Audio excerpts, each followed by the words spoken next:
드라이브를 즐기던 어느 부부가 사소한 일로 말다툼을 벌였습니다. 그 결과 서로 드라이브를 하면서 말도 하지 않고 남편은 운전만 하고 옆에 앉아있던 아내는 먼 산만 쳐다보고 있었습니다. 그런데 차창 밖으로 개 한 마리가 얼쩡거리면서 가는 것이 보였어요. 남편이 아내한테 빈정대는 소리로 이렇게 말합니다. 여보, 저기 당신 친척이 보이는데 반갑지 않나? 인사나 좀 하지 그래. 그랬어요. 이 말을 들었던 아내가 안 그래도 기분이 안 좋은데 화가 난 얼굴로 크게 소리를 질렀습니다. 안녕하세요, 시아버지님. 그러면 남편하고 어떤 관계가 되는 거죠? 이들 부부가 처음에 결혼할 때는 이런 관계가 아니었을 겁니다. 결혼을 했으면은 이전보다 더 멋진 삶으로 나가야 되는 겁니다. 젊은 남녀가 결혼을 하면 우리가 결혼하는 것이 우리 둘의 인생의 목적이다. 그것이 아니고 그걸 출발점이 되어져서 이제는 이전보다 더 나은 삶으로 나가는 것을 목적으로 삼아야 소망이 있는 것입니다. 이들 부부는 그렇지 못한 듯합니다. 예수님을 믿으면 구원을 얻습니다. 그러나 신앙생활이 여기서 멈춰버리면 결혼한 상태, 거기서만 머무르는 부부와 같은 겁니다. 그러면 불쌍한 거예요. 하나님께서 우리를 구원하실 뿐만 아니라 엄청난 것을 주시기 위해서 우리를 부르셨습니다. 우리는 그걸 알아야 됩니다. 생명의 구원은 기본이고 예수님께서 가지신 권세를 우리도 가지고 이 땅에서 살아가는 그것이 예수님께서 우리를 위하여서 십자가에 돌아가신 목적입니다. 마음의 눈을 떠서 이 사실을 알게 주십시오 라고 바울이 로마의 감옥에서 지금 에베소 교인들을 향하여 기도하고 있는 겁니다. 그래서 오늘의 말씀은 사도 바울이 로마의 감옥에 있으면서 마음의 눈을 떠서 하나, 둘, 셋, 이 세 가지를 볼 수 있게 해달라고, 알 수 있게 해달라고 기도했는데 그 세 가지 중에 지난 주일에 두 가지를 말씀드렸고 오늘 그 한 가지입니다. 19절의 말씀입니다. 그의 힘의 위력으로 역사하심을 따라 믿는 우리에게 베푸신 능력의 지극히 크심이 어떠한 것을 너희로 알게 하시기를 구하노라. 그 힘의 위력으로 역사하심을 따라 우리에게 베푸신 능력의 지극히 크심이라 그랬습니다. 하나님께서 그 힘의 위력, 다시 말하면 능력이죠. 능력으로 역사, 일을 하신다는 말씀입니다. 어떤 일을 하시느냐? 우리에게 능력을 베풀어 주신다 그렇게 말합니다. 그런데 그 능력이라는 것이 시시한 것이 아니고 지극히 크다고 말씀하고 있습니다. 지극히 큰 능력을 우리에게 주셨습니다. 어떤 통로를 통해서 베풀어 주셨습니까? 19절을 자세히 보면 믿는 우리에게 베푸신 능력이라고 했습니다. 믿는이라는 단어를 주목하셔야 됩니다. 아무에게나 이 능력을 주시는 것이 아니라 믿는 우리에게 하나님의 능력을 주셨다고 말씀합니다. 즉 믿음이라는 통로를 통하여서 주셨습니다. 그러므로 믿음은 하나님의 능력이 우리에게 전달되는 통로가 되는 겁니다. 예수님께서 이런 기도를 가르쳐 주셨습니다. 하늘에 계신 우리 아버지여, 이름이 거룩히 여김을 받으시오며 나라 임하오시며 뜻이 하늘에서 이룬 것 같이 땅에서도 이루어지이다. 하늘에서 일어나는 일들이 이 땅에서도 일어나도록 그렇게 기도를 했습니다. 하늘에서 일어나는 일들이 이 땅에서 일어나는 것은 하나님의 자녀들에게 주신 특권입니다. 그런데 이 특권은 기도를 통하여서 소유할 수가 있습니다. 물론 이 땅에서 이루어지는 하나님의 나라는 아직 완성되지 않는 하나님의 나라이기 때문에 하늘에서 이루어지는 것과 비교하면은 부족한 것이 많겠지만은 분명한 것은 하늘에서 이루어지는 그 하나님의 능력이 이 땅에서도 부분적으로나마 일어나야 하는 것이 정상적입니다. 그런데 가만히 두어도 하늘에서 이루어지는 것이 땅에서도 이루어진다면은 이런 기도할 필요가 없겠죠. 이런 기도를 하라고 가르쳐 주신 것은 하늘에서 이루어진 것이 땅에서는 이루어지지 않을 수도 있기 때문입니다. 예수님은 이런 뜻에서 하늘에서 이룬 것 같이 땅에서도 이루어지이다 그렇게 기도하라고 하신 겁니다. 그러므로 성도로서의 우리의 관심은 천국에 갈 수 있느냐 없느냐 그 문제가 아닙니다. 안 믿는 사람의 문제, 처음 예수님을 믿을 때는 내가 구원받을 것인가 못 받을 것인가 거기에 주된 초점이 있지만, 이제 신앙생활에 들어선 사람들은 내가 천국에 가느냐 못 가느냐 그 문제가 아니고, 현재 이 땅에서 얼마나 많은 천국의 것, 하늘에서 이루어지는 것을 이 땅에서 내가 누리고 살 것이냐 그 문제입니다. 이것은 어떤 문제냐? 권세의 문제고 능력의 문제인 겁니다. 많은 성도들은 예수 그리스도의 사랑과 하나님의 은혜로 죄에서 해방되고 죄로부터 자유가 되어졌다, 이 사실에 대해서 기뻐하고 이 사실을 강조합니다. 자유와 해방 굉장히 중요한 것입니다. 그러나 이것이 이 땅을 살아가는 성도의 삶의 궁극적인 목적은 아닙니다. 저를 보시면 제 왼쪽입니다. 여러분 보면 오른쪽으로 보이지만 제 왼쪽은 마이너스 100, 제 오른쪽의 끝은 플러스 100이라고 생각을 해 보십시오. 그리고 제 얼굴은 0입니다. 제로 0입니다. 많은 그리스도인들이 이 마이너스 100에서 어디로 오느냐? 이 제로 상태, 제 얼굴인 제로 상태에 있는 것으로 만족하고 기뻐하고 그 자리에 머무는 경우가 많습니다. 마이너스 100에서 제로까지 왔으니까 이야 많이 왔다, 정말 기쁘고 즐겁다. 그러나 이게 목적이 아니고 제로에서 어디까지 가야 되느냐? 이 플러스 100까지 다시 가야 되는 겁니다. 이 마이너스 100이 억눌림이라면 이 제로 0의 상태는 바로 해방입니다. 플러스 100의 상태는 권세입니다. 마이너스 100이 저주의 상태라면 제로는 자유의 상태입니다. 그리고 플러스 100은 다스림의 상태입니다. 마이너스 100이 십자가의 죽음의 상태라면 제로는 부활한 것입니다. 그리고 플러스 100은 부활뿐만 아니라 승천과 하나님의 우편에 앉는 겁니다.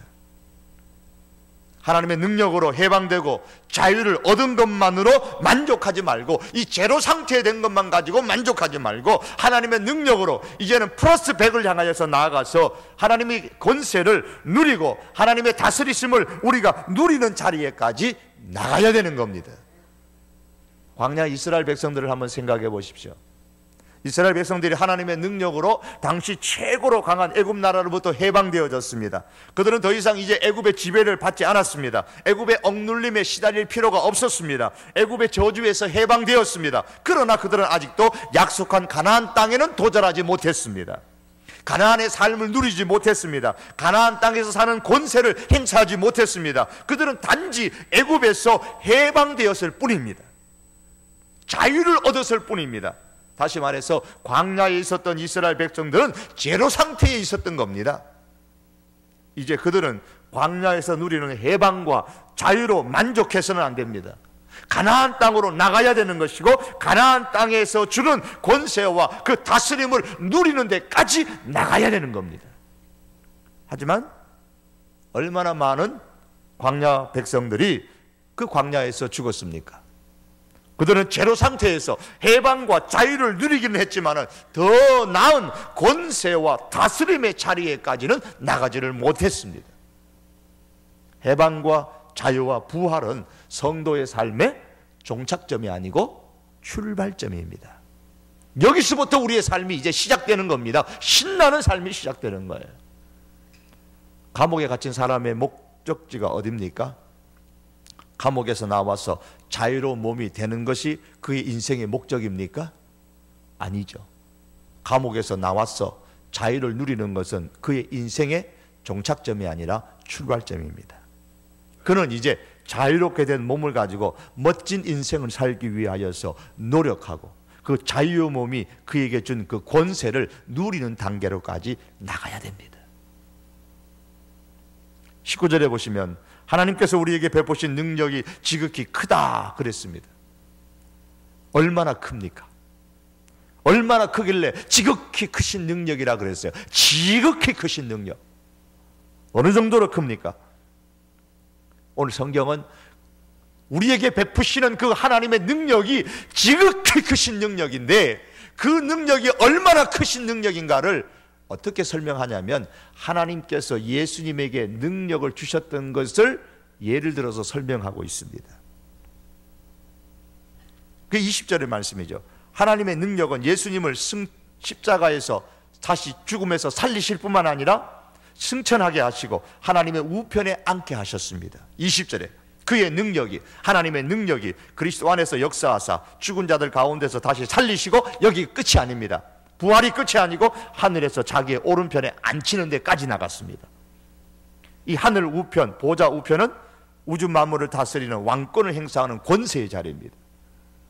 하나님의 능력은 예수님으로 하여금 하늘과 땅, 과거와 현재와 미래 모든 권세를 다스리게 했습니다. 21절에 보시면 모든 통치와 권세와 능력과 주권과 이 세상뿐 아니라 오는 세상에 일컫는 모든 이름 위에 뛰어나게 하시고, 22절에 만물을 그의 발 아래 복종하게 하시고, 하나님의 능력은 예수님을 부활만이 아니라 다스리는 자리에까지 나가게 했습니다. 이것이 오늘날 우리 성도들이 어떤 자리에까지 나가야 하는가를 말씀해 줍니다. 성도는 하나님의 능력을 가지고 다스리는 자리에까지 나가야 되는 겁니다. 하나님은 단지 우리를 해방시키기 위해서 부르신 게 아닙니다. 하나님은 단지 우리를 자유케 하기 위해서 부르신 것만 아닙니다. 하나님은 단지 우리를 부활시키기 위해서 부르신 것만 아닙니다. 다스리는 권세를 사용하도록 하기 위해서 저와 여러분들을 부르셨음을 믿으시기를 바랍니다. 하나님은 다스리도록 하기 위해서 우리를 부르셨습니다. 성경은 처음에 이르기를 태초에 하나님이 천지를 창조하시니라고 말씀했습니다. 이 말씀 속에 하나님의 천지를 창조했다, 이 말씀에는 하나님의 주권이 있고 하나님의 능력이 있고 하나님의 다스림이 다 포함되어져 있는 말씀입니다. 모든 능력은 하나님께 있는 것이고 모든 권세는 하나님께로부터 오는 것입니다. 하나님께서는 인간을 창조하신 다음에 인간에게 자신의 무한한 능력의 일부를 행사할 수 있는 권세를 부여해 주셨어요. 이 대단한 권세입니다. 이 능력의 권세를 가지고 하나님이 인간에게, 자, 이제 내가 너에게 권세를 주었으니까 내가 창조한 이 피조물들을 다스리라, 그렇게 말씀하셨어요. 땅을 정복하라, 바다의 고기와 공중의 새와 땅에 움직이는 모든 생물을 다스리라, 내가 너에게 복을 주는데 이제는 다스리라, 그렇게 말씀합니다.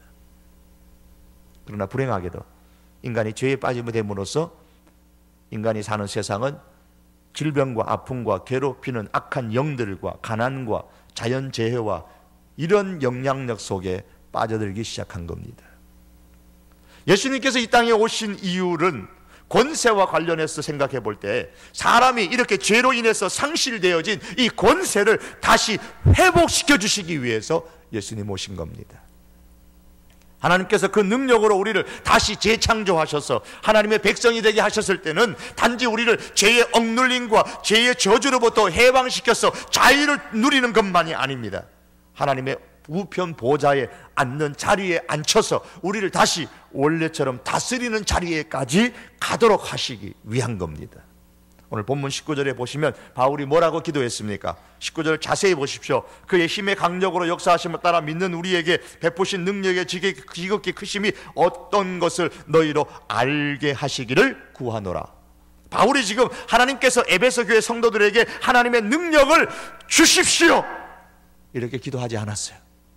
하나님, 에베소 교회 성도들에게 하나님의 능력을 주십시오, 그렇게 기도한 것이 아닙니다. 바울은 이미 성도들에게 베풀어 주신 그 성도들 안에 일하고 있는 그 하나님의 능력을 알게 해달라는 겁니다. 알게 해달라고 기도했어요. 예수님을 믿는 에베소 교회 성도들에게, 예수님을 믿는 우리 성도교회 성도들의 마음에 이미 하나님의 능력이 있는데 몰라요, 우리가. 그래서 하나님, 저들 속에 있는 하나님의 능력을 좀 알게 해 주십시오. 알아서 사용하게 해달라는 겁니다. 여러분, 하나님의 능력은 이미 성도인 우리 안에 있습니다. 이것은 성경을 달리 표현해서 이렇게 말합니다. 성도는 하나님이 거하시는 처소, 즉 하나님의 집이다, 성전이다, 이렇게 말합니다. 여러분 생각해 보세요. 하나님의 집에 하나님이 거하신다면 그 집에는 분명 하나님의 능력이 함께 있을까요, 없을까요? 하나님께서 능력은 갖다가 저 하늘나라에 갖다 놔놓고 몸만 여기 와 계십니까?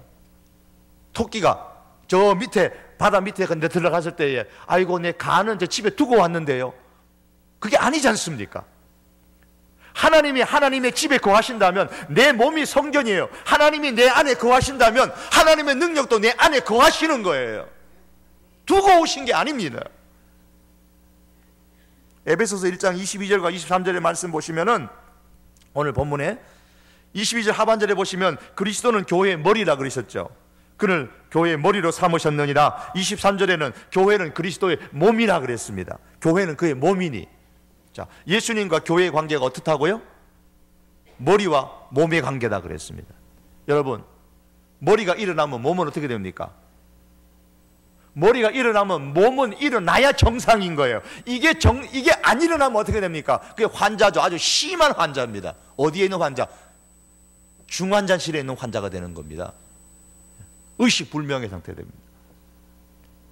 머리가 죽은 자들 가운데서 살아나면 몸은 어떻게 되느냐? 자연히 다시 살아납니다. 머리야, 너는 살아라. 몸이 나는 죽은 채 있겠다. 비정상인 겁니다. 머리가 일어나면 몸도 일어나고 머리가 살면 몸도 삽니다. 무슨 말입니까? 예수님이 부활하셨으면 당연히 몸도 어떻게 돼요? 몸인 교회도 나도 여러분도 부활하는 겁니다. 부활된 겁니다. 하나님께서 예수님에게 권세를 주셨으면 우리에게도 그 권세가 있는 겁니다. 머리 대신 그리스도께 속한 권세는 그리스도의 몸의 각 지체인 우리 성도들에게 속한 권세인 겁니다. 이 사실을 믿을 수 있기를 바랍니다. 예. 그러므로 여러분, 모든 성도는 다 하나님께서 주신 권세를 소유하고 있습니다. 이 권세는 과거에 우리를 죄와 허물로 죽게 만들었던 그 공중 잡은 자의 이 사단의 발 아래 사단을 복종시키는 그런 권세입니다. 나는 사단의 권세 안에서 늘 지는 삶이야. 어쩔 수 없어. 사람이기 때문에 어쩔 수 없어. 사람은 어쩔 수 없을지 모르지만은 그리스도인은 어쩔 수 없는 게 아닙니다. 이 사단의 권세를, 사단의 유혹을 물리칠 수 있는 그 능력이 이미 우리 안에 권세로 주셨습니다. 누가복음 10장 19절의 말씀 보면 예수님이 이렇게 말씀하셨어요. 내가 너희에게 뱀과 정갈을 밟으며 원수의 모든 능력을 제어할 권세를 주었으니 성도인 우리에게 뱀과 정갈, 이게 의미하는 것이 이것입니다. 사단의 힘과 귀신들과 악한 영들을 밟을 수 있는 권세를 우리에게 주셨다고 말씀합니다. 이들의 모든 능력을 제어할 권세가 우리에게 있습니다. 이 사실을 믿고 행사하셔야 됩니다. 여러분, 도박을 못 끊으세요? 난 안 돼. 그 악한 사단의 권세 아래 있는 그 도박의 권세는 유혹을 끊고 열심히 일할 수 있는 그 힘이 예수님을 믿는 사람에게는 이미 있는 거예요. 그 권세를 사용하셔서 끊으셔야 됩니다. 귀신 들렸으면 쫓아내셔야 됩니다. 여러분도 충분히 할 수 있는 겁니다. 목사만 하는 게 아닙니다. 목사에게만 그 능력과 권세를 주신 것이 아니라 성도인 우리 모두에게 주신 권세입니다. 세상의 악한 영의 유혹들 물리쳐야 합니다. 물리칠 수 있는 권세가 이미 우리들에게 있습니다. 여러분, 문제로 인해서 낭망하고 절망하고 자살하고, 이 자살하고는 마음이 성령께서 주시는 영이 아니지 않습니까? 악한 영이 우리에게 자살하도록 그 마음을 붙든다면 이것도 하나님께서 주시는 마음이 아니기에 물리치셔야 됩니다. 이미 주신 우리의 권세를 가지고, 하나님이 주신 능력의 권세를 가지고 이걸 물리치셔야 되는 겁니다. 그런데 왜 현실적으로 이 권세가 나타나지 않느냐? 하나님께서 능력을 행사할 수 있는 권세를 우리에게 주셨음에도 불구하고 왜 우리가 하나님의 능력을 행사하지 못할까요? 성경에 보시면 우리에게 하나님의 능력을 보지 못하게 하고 하나님의 능력의 권세를 행사하지 못하게 만드는 누룩이 있다. 그리고 예수님이 말씀하셨어요.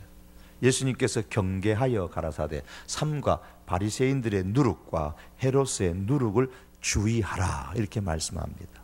바리새인들의 누룩, 헤롯의 누룩, 이거 주의하라. 이게 상징적인 것이죠. 헤롯의 누룩이 뭡니까? 헤롯이 어떤 사람입니까? 그의 삶에 전혀 하나님이 없는 사람이에요. 이 말씀을, 이 헤롯의 누룩을 주의하라는 말씀을 이 불신자들에게 하시는 말씀이 아니고 예수님께서 제자들에게 하시는 말씀이에요. 제자들에게. 다시 말하면 오늘 우리 성도들에게 하시는 말씀이에요. 이 헤롯의 누룩을 주의하라. 다시 말하면 겉모습은 예수님을 믿는 것 같은데 그 머릿속에, 생각 속에 뭐가 들어가 있느냐? 헤롯의 누룩이 들어가 있다는 거예요. 그 헤롯이 뭐 어떤 사람이냐? 하나님이 없는 사람이에요. 그 무신론의 그 영향이, 교회는 다니는데도 여전히 무신론의 영향이 우리의 생각을 지배하고 있단 말입니다. 겉모습은 교인인데 속모습은 무신론의 영향으로 그냥 가득 차 있는 겁니다. 그래서 헤롯의 누룩의 영향을 받게 되면 철저하게 무엇을 부정하느냐? 하나님의 능력을 부정합니다. 하나님의 능력을 배제합니다. 헤롯의 누룩은 하나님의 능력이 내 삶에 개입하는 것을 믿지 않아요. 허락하지 않아요. 왜? 헤롯이라는 자체가 하나님의 존재 자체를 믿지 아니하니까. 하나님이 없다고 생각하니까. 그래서 헤롯의 누룩에 부풀리게 된 사람은 내 삶에서 하나님의 간섭은 없다고 생각합니다. 그러니까 사람의 문제를 해결할 수 있는 건 누구냐? 오직 나밖에 없다는 겁니다. 내 문제는 내가 알아서 해결해야 돼. 내가 알아서 해야 돼. 사람이 알아서 해결해야 돼. 기도도 하지 않죠. 스스로가 문제를 해결하려다가 쓰러지고 넘어지고 낭망하고 절망하고 아이 못 살겠다 죽자 이렇게 나오고. 따라서 헤롯의 누룩의 영향을 받은 사람은 그리스도인이라는 겉모습은 있을런지 모르지만은 어떤 문제가 닥치게 되면 믿지 않는 이웃 사람들과 똑같은 방법으로 해결하려고 합니다. 안 믿는 사람과 똑같은 방법으로 해결하려고 해요. 이 헤롯의 누룩을 제자들뿐만 아니라 우리도 조심해야 됩니다. 또한 예수님께서는 바리새인의 누룩을 주의하라 그랬습니다. 바리새인의 누룩. 예수님 제자들에게 바리새인의 누룩 주의해라. 이 바리새인이 어떤 사람들입니까? 이들은 하나님을 믿는 사람들의 종교인이에요. 흔히 말하면 대표적인 종교인들입니다. 바리새인의 누룩은 이게 종교를 믿는데 그 안에 뭐가 없습니까? 그들의 삶 속에 성령의 권능 대신에 종교적인 활동이 그 자리를 차지하고 있습니다. 그저 교회 생활을 해요. 종교적인 생활을 합니다. 종교적인 생활의 목표가 뭐냐면 경건한 모양은 유지하고 있으나 경건의 능력을 부인하는 겁니다. 오늘날의 교회와 오늘날의 우리들이 문제가 여기에 있습니다. 경건의 모양은 즉 있죠. 종교적인 활동을 하니까. 그러나 경건의 능력을 부인합니다. 이론적으로 하나님은 인정하지만 실제적이거나 체험적인 하나님에 대해서는 별로 인정하지 않습니다. 하나님이 오늘날에는 역사하지 않는다. 이미 초대교회 시대에 하나님께서 역사를 하셨는지 모르지만 오늘 우리 삶 속에는 성경 가운데는 역사하셨지만은 내 삶 속에서는 하나님이 역사하지 않아요. 기도해야 한다고 생각은 하지만은 하나님께서 응답하실 것이라는 것에 대해서는 크게 별로 기대를 안 하는 사람들이 있습니다. 이 바리새인의 누룩이 지금 내 안에 들어와서 부풀려져 가지고 내 몸에 다 퍼져 있는지 한번 생각해 보십시오. 여러분, 하나님의 능력이 오늘날 내게 있다는 사실을 여러분 믿으십니까? 그저 기독교로 생각할 때에 기독교는 정직하게 살아야 한다, 도덕적인 수준으로만 이해하십니까? 오늘날의 이 사회 속에서 기독교를 욕할 때에 뭘 가지고 욕하느냐 하면 가장 기본적인 것 갖고 욕해요. 왜 도덕적이지 못하느냐는 거죠. 왜 윤리적이지 못하느냐, 자꾸 그것만 가지고 욕해요. 그것 문제 때문에 욕먹는 것도 문제지만 우리는 이 도덕적인 수준에서 우리 기독교만 생각하셔는 안 됩니다. 그 문제도 해결하셔야 됩니다. 우리가 해결해야 될 문제입니다. 하지만 그 수준을 뛰어넘어서야 됩니다. 마음의 평안을 얻는 것만으로 만족하는 어떤 심리적인 수준으로 생각하시면 안 돼요. 왜 교회 가야 돼? 아이고, 이제 교회나 다니면서 마음이나 좀 평안했으면 좋겠다. 가정도 좀 평안했으면 좋겠다. 마음의 평안을 누리기 위해서. 여러분, 우리가 믿는 하나님은 도덕적인 하나님이십니다. 인격적인 하나님이시기 때문에. 그러나 도덕을 넘어서십니다. 마음의 평안을 주시는 하나님이시지만 마음의 평안의 수준을 넘어서는 능력의 하나님이십니다. 하나님의 능력은 우리의 막힌 문제들을 해결하실 수가 있고, 우리 가운데 끊어졌던 문제들을 다시 연결할 수가 있고, 얽혀졌던 문제들을 풀 수 있는 그런 능력을 가지신 분이십니다. 그 능력의 하나님을 우리가 믿어야 되는 겁니다. 하나님은 하나님 그 이름 자체 안에 자신의 본질을 담고 계세요. 하나님의 이름 가운데 많은 이름이 있는데 그 가운데 하나가 엘샤다이라는 이름이 있습니다. 이 엘샤다이라는 말은 엘 하나님, 샤다이 전능하신 하나님이다라는 말입니다. 하나님의 능력은 한이 없습니다. 엘샤다이, 엘사다이, 전능하신 하나님, 그 하나님의 전능하심은 무한합니다. 얼마나 전능한지 하나님께서 90세가 된 아브라함과 그의 아내에게 아들을 주겠다고 약속하니까 아내가 속으로 웃습니다. 이 웃음을 아시고 하나님께서 아내를 나무라시면서 이렇게 말씀합니다. 여호와께 능치 못할 일이 있겠느냐? 여호와께 능치 못할 일이 있겠느냐? 그렇게 전능하신 분이라고 말씀하고 계십니다. 하나님께서 절망과 낙담 가운데 빠져있는 이스라엘 백성들을 향해서 이렇게 말씀합니다. 오늘날도 수많은 성도들이 낙담하고 절망에 빠져있는 모습을 보시면서 하나님께서 말씀하시는 내용은 이것입니다. 이사야서 40장 12절 말씀 보면 하나님께서 말씀합니다. 내가 행한 일들을 봐라. 그러면 내가 행한 일들을 봐라 합니다. 그러면서 하나님의 행한 일들을 소개합니다. 누가 손바닥으로 바닷물을 헤아렸으며 뼘으로 하늘을 쟀으며 땅의 티끌을 대에 담아 보았으며 접시 저울로 산들을 막대 저울로 작은 언덕들을 달아 보았으랴. 세상에 그 어떤 사람이 손바닥으로 바닷물을 헤아렸습니까? 뼘으로 하늘을 재어서 그거를 얼마나 되는지를 자기가 알았습니까? 땅의 티끌들을 대에다가 담아 보았습니까? 저울로 산들을 갖다가 다 저울 위에 올려놔 보았습니까? 사람들은 하지 못하지만 하나님은 하셨다는 거예요. 하나님이 계속해서 말씀합니다. 열방을 한번 봐라. 그에게는 열방이 통에 한 방울 물과 같고 사람들이 벌벌벌벌 떨고 있는 그 열방, 미국이든지 뭐 중국이든지 그것이 러시아든지 세상의 어떤 나라든지 사람들이 벌벌 떨고 있는 그 나라들이 하나님의 눈에는 뭐같이 보이느냐? 요 통에, 조그마한 접시에, 이 통 안에, 컵 안에 한 방울 물과 같다는 거예요. 하찮은 존재입니다. 저울 위에 올려진 작은 티끌 같고 섬들은, 수많은 섬들은 떠오르는 먼지와 같은 존재라 그랬어요. 누구의 눈에? 하나님의 눈에. 하나님의 능력과 비교하면 그렇다는 거예요. 그런데 왜 하나님을 믿는 너희가 하나님을 알지 못하는 열방의 대국들을 보면서 떨고 있느냐고 하나님께서 한심해서 하시는 말씀이에요. 너희가 그 나라들 앞에서 떨고 무서워하고 절망하고 낙담하는 것은 그들보다 너희가 훨씬 약하다고 생각하기 때문이 아니냐? 그러나 너희가 믿는 나 하나님은 열국의 대국들보다도 훨씬 더 크다. 너희가 대국이라고 생각하는 그 열방이 내게는 통에 물 한 방울 같고 저울 위에 그 작은 티끌에 불과하고 먼지에 불과하다. 열방이 아무리 대국이라고 할지라도 내게는 아무것도 아니다는 겁니다. 그런데 왜 너희가 하나님을 믿는다고 하면서 그 능력의 하나님을 보지 못하고 나보다 약한 그 열방을 보고서 그렇게 어깨가 축 늘어져 있느냐는 거예요. 왜 어깨가 축 늘어져 있습니까? 뭘 보고서 어깨가 축 늘어지고 마음이 그냥 수렁 속에 절망 가운데 빠져 있습니까? 하나님 우리에게 말씀합니다. 능력의 하나님을 봐라는 거예요. 나를 봐라고 말씀해요. 날 봐라. 능력의 나를 보라고 하나님께서 말씀하십니다. 헤롯의 누룩과 바리새인의 누룩에 영향을 받은 사람의 공통된 점이 있습니다. 그게 뭐냐면 사람을 두려워하는 겁니다. 사람을 두려워하는 겁니다. 무슨 일을 할 때마다 사람들이 나를 어떻게 생각할까? 거기에 초점을 맞춥니다. 사람을 의식합니다. 그러나 성경은 말씀합니다. 사람을 두려워하면 올무에 걸리게 되거니와 여호와를 의지하는 자는 안전하리라.